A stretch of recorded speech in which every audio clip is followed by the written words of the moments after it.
Recording is on. All right.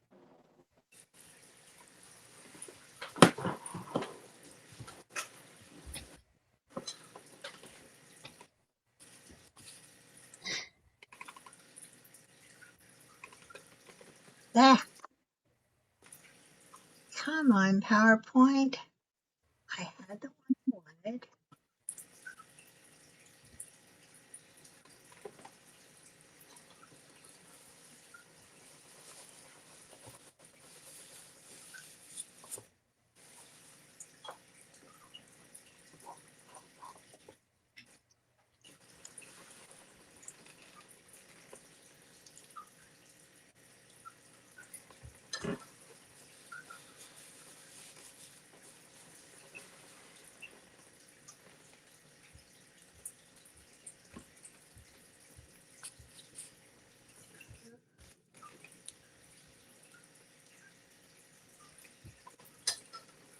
I think we're rocking and rolling. All right. So we are Southwest Missouri Regional Skywarn. It's Pat, can still you pulled make it. that bigger? I think, well, I think you'll have to do it on your end, but I think it pulled me back into the wrong one again. I have 3 presentations coming up, and I want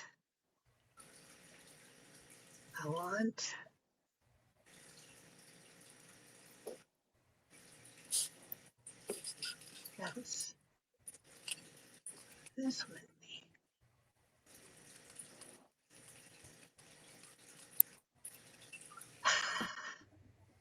Why does this have to be so difficult?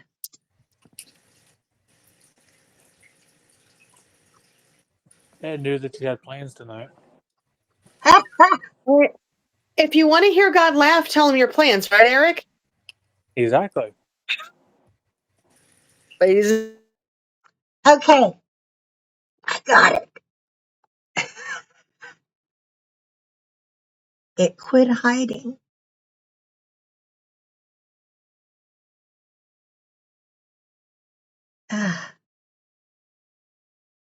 Okay, where'd my share thing go?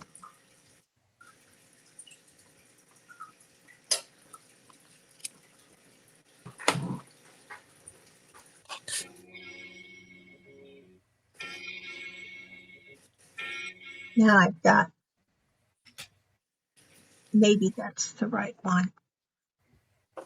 So, yeah, I think what you have to do, Eric, is up in the top, at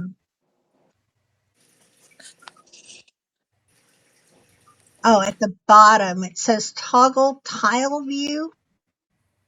There's 4 boxes, Okay. and you can make it bigger on your end. Okay. All right. Tell me if this says Ernie and Eric on your end. Do I have You breaking up pretty. okay. Can you still hear me? I can still hear you. Okay. It was breaking up pretty bad, so. Oh, I'm sorry. All right. So, past the introductions, I'll start with what we are not and go from there. Come on, computer. Wait. Okay.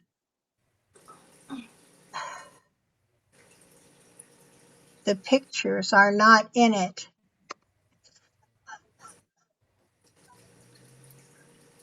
I want to shoot a program. We're going to go forward. We are not forecasters. We are not media. Oh, there are the pictures.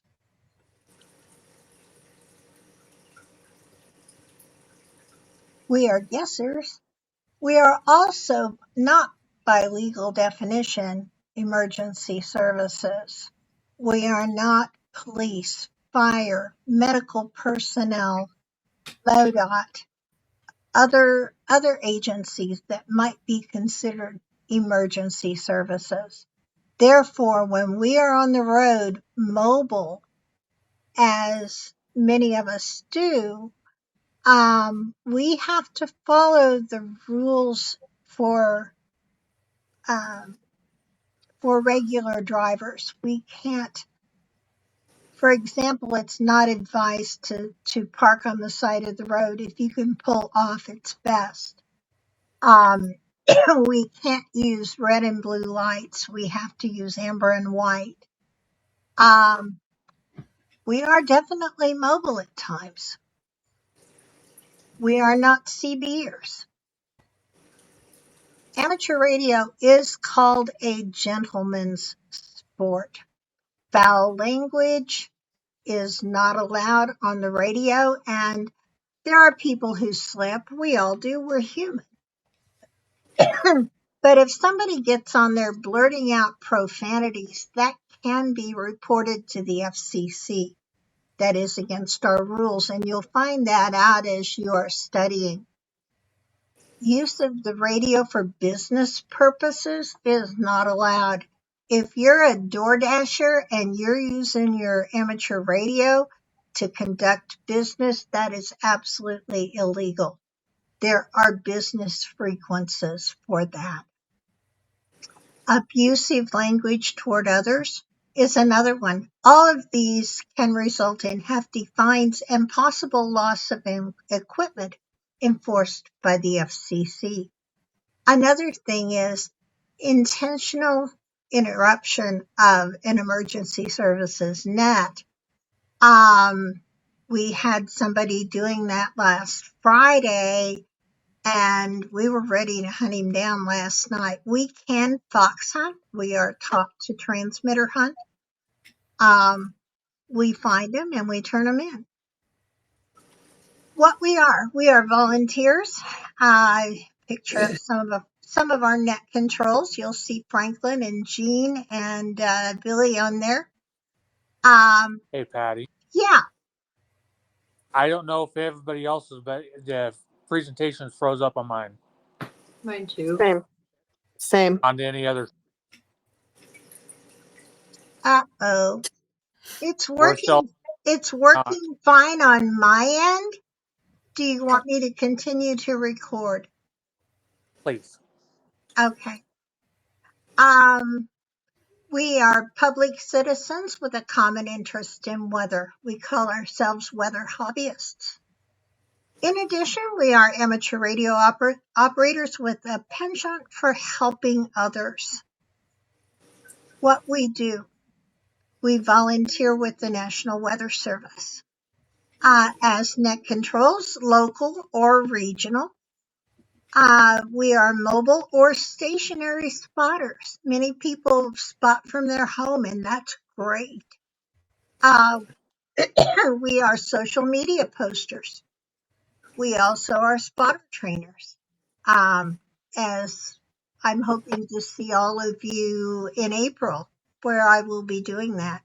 We are promoters of weather safety and awareness.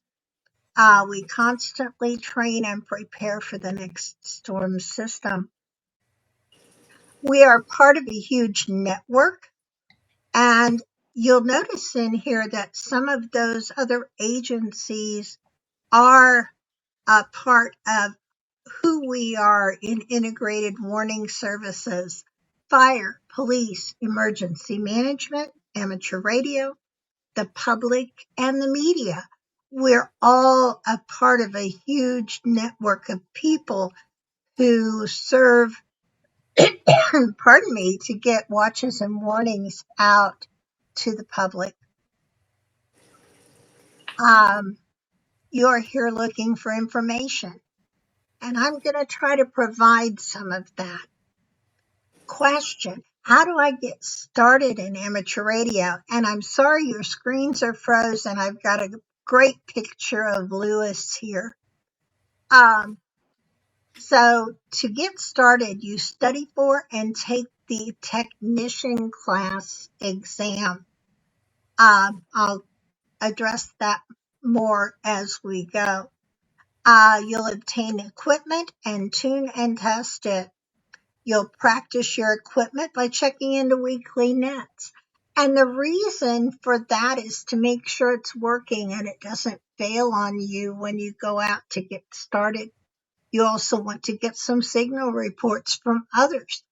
Am I getting to the repeater? Am I being heard?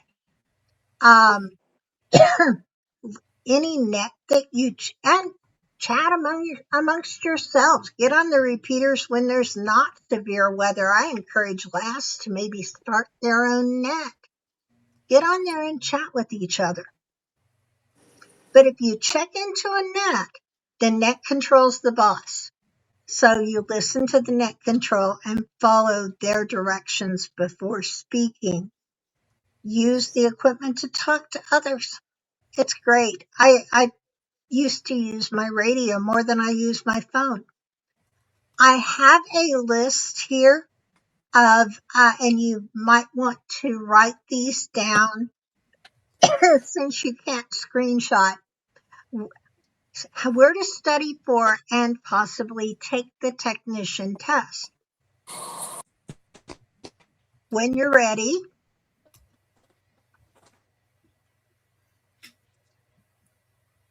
are you ready?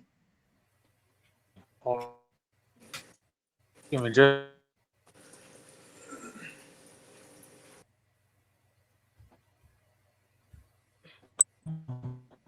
And I can copy and paste these links into the LASS chat later if you like, if that would be easier. that would be Okay. that would So be the first one I recommend is www.hamstudy.org. It's a great program. I think that, in fact, I know there's not a fee unless you test with them. Another one is https blah blah hamradioprep.com. Before you test, you must apply to the FCC for your license. They will grant you an FRN number. This is your number for life. It only has to be renewed once every 10 years. The initial fee is well, in fact, I think right now it stands at $35 every 10 years. $350 a year to be a ham. Not a bad deal. And that's paying the FCC for what they do. There are ham radio clubs that hold technician classes frequently. I don't know how much travel you all are interested in, but there's classes in Branson, there's classes in Springfield I'm aware of. I think Douglas County continues to do some classes periodically. And Joplin Amateur Radio Club. I was hoping Ernie would be on here. I don't know if the Lakes Club does classes or not. they used to, but I don't anymore. They don't anymore. Maybe if there I'm was, not. They used to. maybe if there was interest, they'd hold one. So obtain equipment and test it. There's two basic types of amateur radio that work for what we do in Skywarn. One is a handy talkie. They're great, but the rubber duck antennas that they come with do not enhance your talking range at all. If you go that way, I'll talk about the antennas that are alternatives that you can get that will increase your range. I think some of the people up in your area actually hook what's called a mag mount antenna up, and they stick it on top of their car and they plug it into their radio.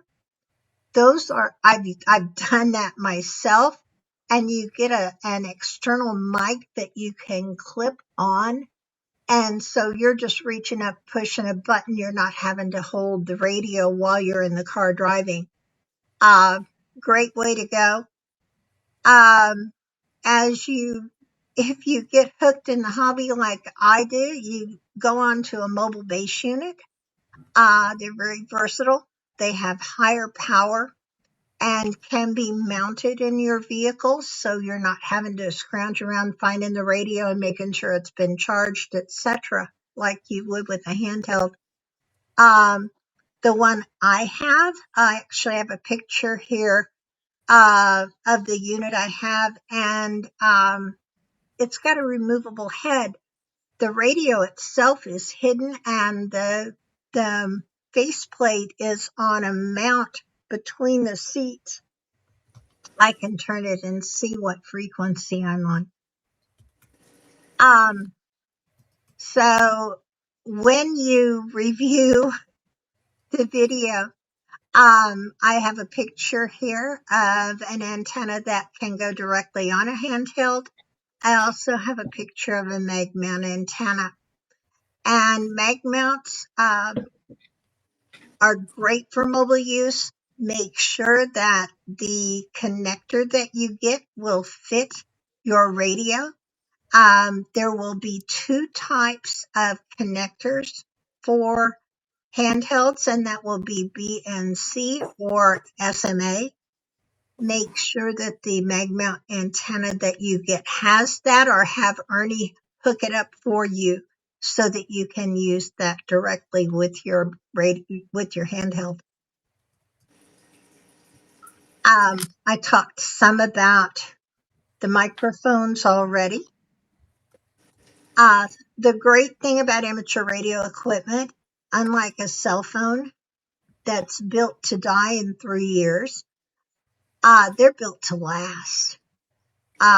We actually have a radio in the garage that's 60 years old and still functional. It's a tube radio, but it still works. Even the newer radios, like the ones I've kind of moved myself into, are built to last many years. They're very robust. If you're on a limited budget, start small and build your way up. I did.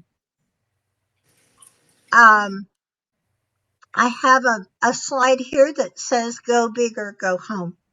I have a picture here of an antenna like the one I've got mounted on my roof, or against my roof. It's on PVC piping, and it sticks up about 20 foot in the air. Mic fright is real, and a lot of new hams have it. That first time you push the push to talk button is terrifying. It's kind of like getting on stage. It's okay. Everybody goes through that, and it gets easier as you use it. So check into the nets that you hear. Tuesday night, 7 p.m., we have a Skywarn net. You can hear it on Ernie's repeater. Get on there, check in, so you can practice your skills and get past your mic fright. You will get on there and identify with your call sign, your name, and your location. And that's a good thing to practice when you're going to be reporting for Skywarn. We want to know, what is your call sign? What is your name? What is your location? Once you have that call sign and you have checked in with us, we have a database that will pull you up, and we'll know where you're at. We've got a great guy that set that up for us. So the person running the net, as I said, is a net control operator. They are the boss. I have a key here for using the radio. Key the radio, in other words, push the button, take a breath before you start talking. That gives the linked repeaters that are in the system, and I think we have 12. It allows them all to connect before you talk. Otherwise, it cuts off part of your transmission. There are rag chew nuts out there that encourage people to talk about their day, etc. Kind of like talking on the phone.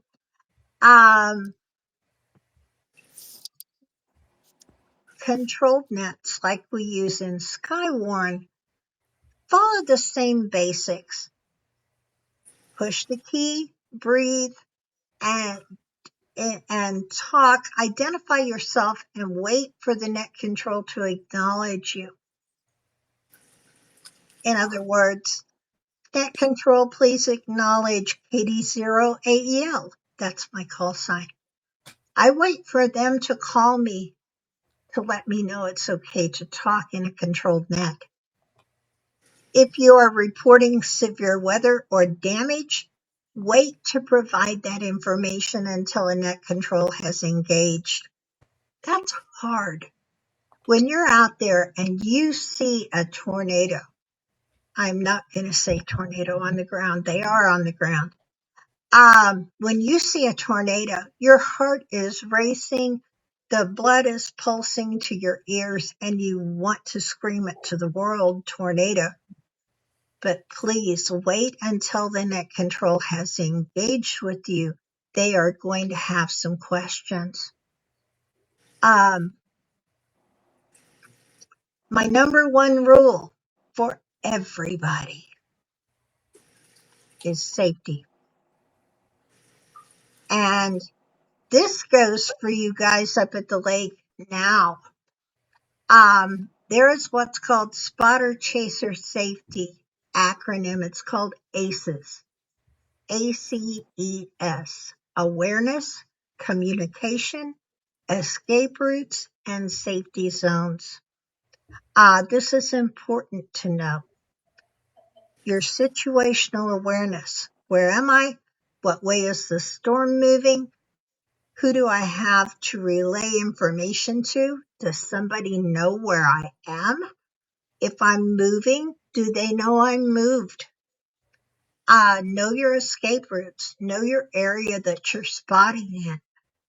Can I turn around here and get out of the way of the storm, or is it moving in a direction that's not safe to do that? And where are my safety zones? There's a tornado, racing through Lebanon, and I'm in Lebanon. Where can I go to get out of the way? Is there a store I can go into and get in the bathroom? Something. Or where can I go? Number 2, family is first. Okay. I have a cute picture here of my son-in-law and my 2 grandbabies and their Nana, their other grandma. Family is always first. If there's storms coming in and you have something going on with your family, don't feel obliged to have to be a part of what we do. Your family means more, okay? We'll find somebody to fill the void. And I have a next slide. This is a particularly dangerous situation. Rules to follow and safety concerns. Follow all the rules of the road. Having an amateur radio doesn't give you license to do what you want. The National Weather Service does not cover anything liability-wise. We are on our own. We are volunteers, so your own insurance covers your vehicle if you're out spotting. Do not park on right-of-ways or shoulders. Wear reflective clothing. There's some great places you can get those with the reflective striping. They're bright orange. Some of them you can get if you choose, say Skywarn on them. But something that brings to attention that you're out there, even in the dark. Always have more than one escape route. and know your nearest shelters. Here's an important one that some people forget. Always check in and out with net control. If you are out there, you're at Max Creek and you're home, and we know you're home, just say, hey, I'm done here. It looks like it's past me. That's fine. That's a good checkout. If you're mobile and you're 20 miles from home, let us know you're heading home, and then let us know you made it. Because the net controls, we worry about our spotters, and we have that big check-in sheet that we're following, and we want to make sure that everyone gets home safe. If somebody doesn't check out with us and they have been in an area where there's been a horrific storm, we might send emergency crews out looking. I got to tell a story, and it's on the former sheriff of Wright County is a ham. And Glenn was spotting near Norwood on Highway 60. He was reporting on the storm. It was a nighttime storm, and it was headed right for Norwood. He told me he saw it, and then his radio there was no traffic. I could not get him. Fortunately, my right arm, Teresa, lives out that way. She had his personal phone number and called him. With no concern of his own, his car got spun by the tornado. He did get hit. He jumped out of the car and ran for the house that got hit to make sure that the occupants were safe. Kind of guy he is. But daggone it. What was I supposed to do? Call the highway patrol on the sheriff? I don't know. Please, let us know you're safe. If you're not, we'll find a way to get help to you. Also, you can get gas reimbursements on your taxes for your volunteer work. Okay, you'll need to check the state regulations, and you will need paperwork in case you're ever audited on this. So keep track of your mileage. When in doubt, check it out. That's what the radio is for. If you have a question, you're seeing something and you're not quite sure what it is, get on the radio and ask the net control. What are you seeing on the radar? Is this something I need to be concerned about? There's more. I like it if people go out in pairs, or like you guys, I think, are currently doing. There's several of you out there and you know where the others are. That is a safe move, and I really like that. I wish more would do that. Going out rogue sets itself up for some problems. Be trained. We can point the way. If you're not scared, this is one people don't understand. I say, if you are not scared about these storms, I will worry about you. There are some situations we prefer you to stay home and spot. The big one is, if there is a squall line coming in with 70 to 100 mile an hour winds, we don't want you out in that. It's the safety factors there are tremendous. Yes, you can put the park brake on, point the car into the wind, and the car can take it. But what about debris? Think about the 90 mile an hour derecho that went through, was that the Lebanon area a few years ago on a Sunday morning? You don't want to be out in that. Be home where you can be safe and check in with us from there. All right, I am going to stop the slideshow and